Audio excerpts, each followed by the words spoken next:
कोल्हापुरातील टेमलाई उड्डाणपूल ते गडमुडशिंगी कमानीपर्यंतच्या रस्त्यावर अनेक ठिकाणी खड्डे पडल्यानं या रस्त्याची अक्षरशः चाळण झाली आहे।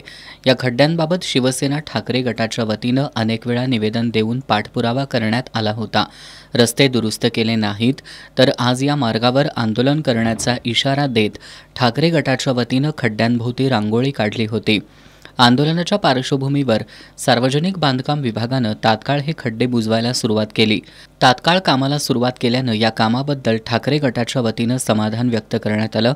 मात्र रस्ते वारंवार खराब का होतात असा सवाल उपस्थित करत रस्त्यातील खड्ड्यांना ठेकेदारांना जबाबदार धरून त्यांना काळ्या यादीत टाका अशी मागणी करण्यात आली।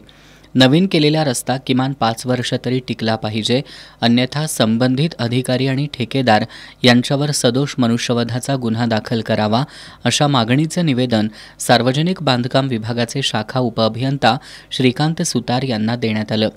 यावेळी ठाकरे गटाचे कोल्हापूर उपजिल्हा प्रमुख समन्वयक विक्रम चौगुले, करवीर तालुका प्रमुख राजू यादव, माजी उपसरपंच विराग करी, बाळासाहेब नलवडे, दीपक पाटील, संतोष चौगुले, सचिन नागटिळक, योगेश लोहार, अक्षय परीट, संजय काळुगडे, दीपक रेडेकर, बंडा पाटील, धनंजय पाटील आदी उपस्थित होते।